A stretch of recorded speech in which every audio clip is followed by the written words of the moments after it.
Good morning, guys and gals. This is your host, Joe, Life with Yosef.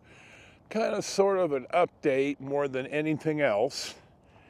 I am in Yermo, California, which is an unincorporated place just up I-15, about 5 or 6 miles from the Barstow city limits in Barstow, San Bernardino County, California.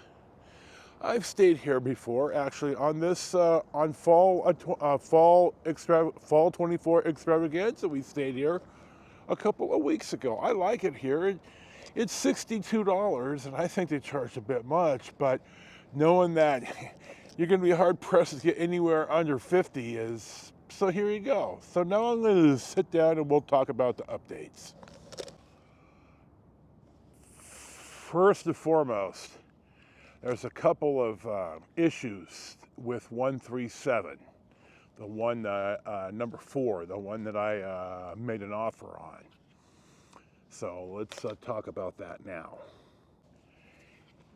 I had Sierra's mold guy, Ed, stop in yesterday or day before, and he cost me $350, and it was worth it. Because there's something that I missed that he caught. He took me pictures, and I'll see if I can't pip him in right here. But it looks like that there was some water damage right around the fridge that has been kind of sort of repaired. So he did an airborne mold test, and we're waiting for the results. Now, I looked up on Amazon, and for $380, and I talked to Sierra about this, I could have the complete test, and it's an envelope. I mean, it's not like it's just a big box. I'll have the envelope sent to her real estate office, and it comes with a mask and gloves and stuff, and you run in and you wipe down 8 or 9 surfaces. I'll certainly have her wipe down around what we're talking about, and then it's all prepaid and everything, and you put it back in the envelope, and that's how I did the mold test on the hideout, in which, well, you could see it was a good thing. So that's, if we pursue this, I'm going to have that done next. So I'm going to extend the 15-day due diligence, and if the sellers don't like it, I'll back out of the deal. It's not a problem. So that's the first. I don't think that's a major issue yet, but it's something that, you know, it might not mean inspection. So I'm not having any other inspections done until this mold stuff is addressed, either way. But there's another issue. In the United States, I think almost everywhere, you gotta fill out a disclosure for what you know. It could be structural, it could be the neighborhood, it could be you have the neighbor from hell. You can't hide that shit anymore, because if you're caught and you didn't disclose, the realtor and the sellers are open themselves up to liability. Now, I'm going to note that the sellers, to my understanding, live in Canada.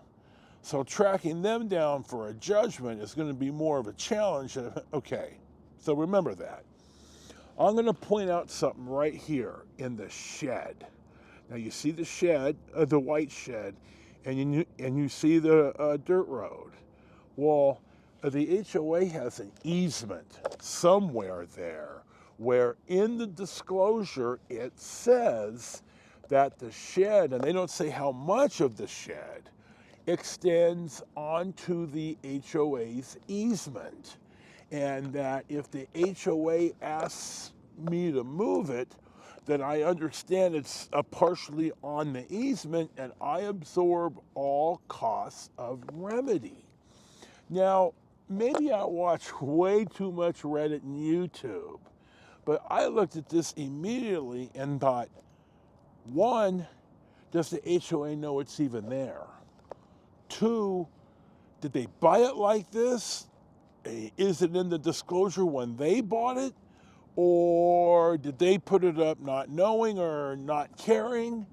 And I don't know what's in the shed, because the shed was locked. I wasn't really worried about it.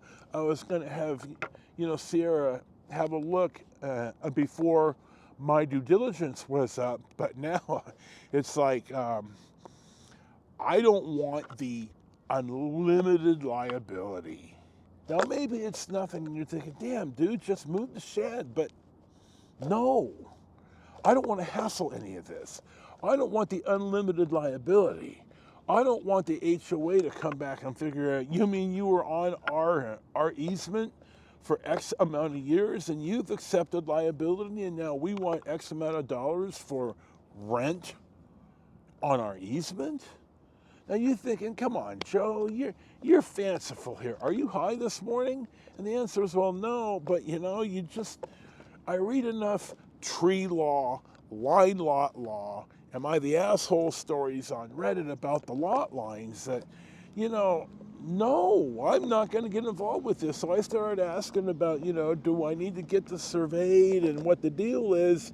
And yesterday morning I was talking to my mama about it. And I never thought of this. No one thought of this. But my mom didn't think of it until yesterday morning. She said, I woke up last night thinking about the easement. And she says, why don't you just have them demo the shed? And I thought, oh my God, that's manna from heaven. Yeah, I want the shed demoed. I don't want to have to hassle any of this. I don't need the shed anyway because I don't have anything. And bluntly, if I want a shed, I'll have one of Sierra's guys, an excellent realtor has an arm-length list of tradies that'll, like I said, cash is king. So if I want some type of more permanent structured shed, I'll just have one built, Tough Shed or Home Depot. They'll drop it off and I'll get it addressed and I'll make damn sure I know where the lot line is. So I talked to Sierra I sent her a big long text and then I talked to her on my way here from Bullhead. And I basically told her if they don't demo the shed, then the deal is off. They're going to demo the shed at their cost. Now I got to say that the seller's realtor, and I got to be careful here. I don't want any defamation, but it appears that she's not really responding to Sierra. Sierra's called, Sierra's texted, Sierra's emailed about this, and we're not getting an appropriate response. And we didn't get a response all day yesterday. So Sierra has a fiduciary duty to me.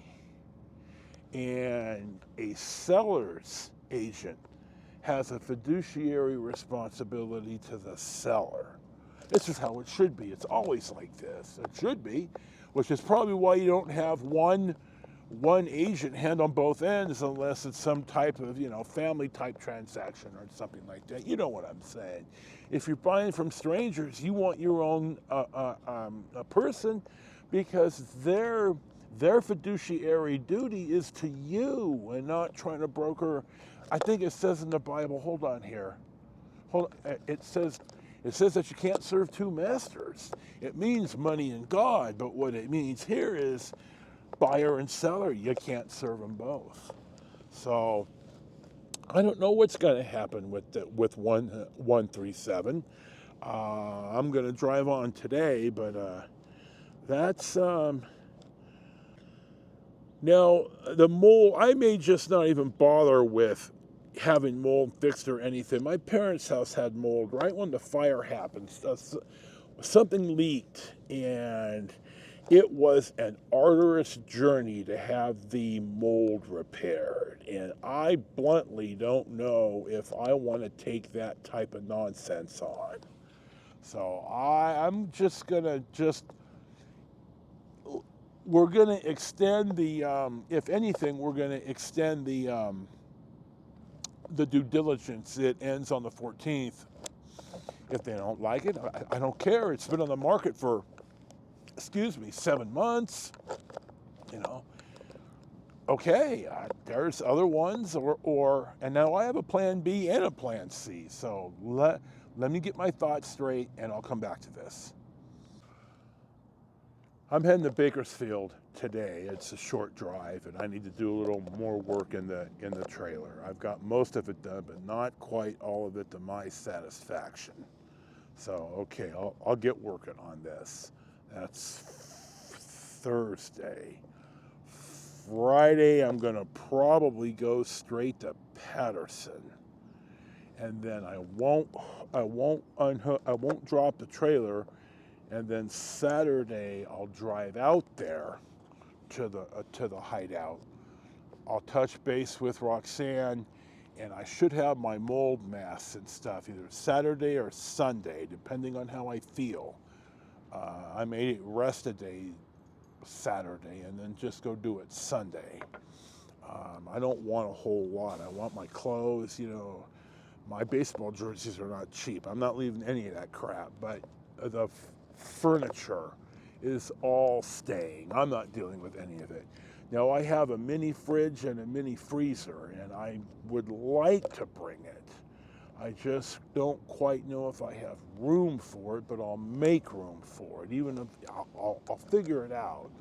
Now, the Adirondack chair is going to have to go straight into KP2. And I may need some help with that, but I'll see. Hold on. I've got mold masks, which are going to be delivered tomorrow. I also have a cot. There are times where I really want dude outside, but I don't want him outside without me there, because campgrounds kind of frown on that sometimes. And I decided, I had to get me a fat boy cot, a foldable cot with a pad. And as much as I hate Jeff Bezos and his and this makes me a hypocrite, by God, you could say it, and I own it. As a good Teamster, I shouldn't be doing business with any of these scab companies. But we are trying to organize in there. I don't think we're going to be successful, but God, let's at least fight the good fight. So Friday, I'm having my mold masks and stuff, and the cotton stuff, and I don't even want to go in the place without a mold mask, because this mold ain't no joke, and it's serious. I was in the danger zone on every type of mold and basilicus that they tested for. This place needs to be. This might as well be a Superfund site. I need to, facetiously, I need to. So I'm going to do that probably Sunday. And then when I know I have my pink slip, I'm going to reach out to Eddie first. If not, if he doesn't really want it, if he's just a talking shit, then I'm going to go to the dealer. I don't need it. I don't want it. Just take it. Well, you're going to pay me for it. After Patterson, I think I'm going to go back to Bullhead City, because if the deal for 137 is still in the running, I need to be down there. If the deal for 137 has ended, then I want to winter down there, and I'm going to winter at Davis Camp, because they have monthlies. So I get down there in December, all of January, all of February, and all of March, and then by the 1st of April, it's going to be starting to get warm, and I'm going to want to leave. So if we find a place to buy by about a month to close, by the end of February, if we don't have anywhere by the end of February, I'm not going to buy anything down there. I'm just going to leave, and I'll tell Sierra when I get back in October, I'll reach out, and we'll see what the lay of the land is. Now, I did say, I don't know if I said it on film or I've certainly told people, I don't want a full time. But now I'm starting to think, well, I was going to be a snowbird anyway, and at least if I live in this all summer, spring, summer, and into the early fall, then I can make some other decisions. But I do want a more permanent place to live. It's not like 11 years ago when I was in a lot better health and I had help. I'm by myself. It's me and dude. And I need to be aware that, I'm on the 17th hole, and I'm gonna want somewhere to land. I like Bullhead City. I like it down there. I'm hoping that 2000 Raymar Road, somewhere in there, is my answer, but we're gonna find out.